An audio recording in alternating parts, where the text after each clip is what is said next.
Pwede bang pakainin ng ating mga inahin ng grower feeds? Magandang araw mga ka-farmers. For me lang po based lang po sa aking opinion, pwede naman po. Pwede po tayo magpakain ng grower feeds sa ating mga inahin, pero kami po personally, hindi namin ito ginagawa at hindi kami nagpapakain ng grower feeds sa mga inahin namin. Kasi nga, may disadvantages ang pagpakain ng grower feeds sa mga buntis o kaya sa mga nagpapasusong inahin natin. Number 1. Nutritional feeds. Ang grower feeds ay hindi ginagawa naka-design or specifically para sa mga inahin natin. Ginagawa po ito para sa mga fatteners o mas kilala sa mga patabaing baboy. Kaya iba ang balance ng nutrients at vitamins na makukuha natin para dito, tulad ng protein, energy at calcium kung ikukumpara natin ito sa mga para na inahin na feeds. Number 2.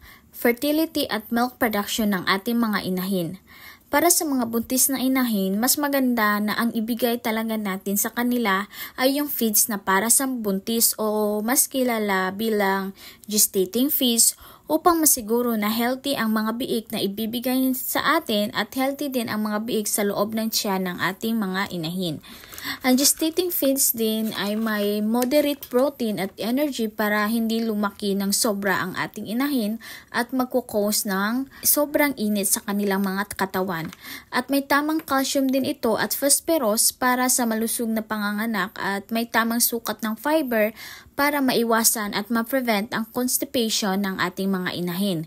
At para naman sa mga nagpapasusong inahin o yung may mga biik na nagdedede sa ating mga inahin, lactating feeds naman ang aming ginagamit dahil may high energy at protein para sa sapat na milk production at may extra calcium at phosphorus para maiwasan o ma-prevent ang panghihina ng ating mga inahin.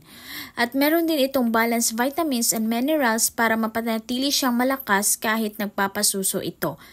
Sabi nga nila mga ka-farmers na ang tamang nutrisyon ay susi sa matagumpay na pag-aalaga ng inahin. Kaya kung gusto mong masigurong malakas at produktibo ang ating mga inahin, siguraduhin nating tamang feeds ang ibibigay natin sa kanila. Yun lang po mga ka-farmers, sana po makatulong. Happy farming!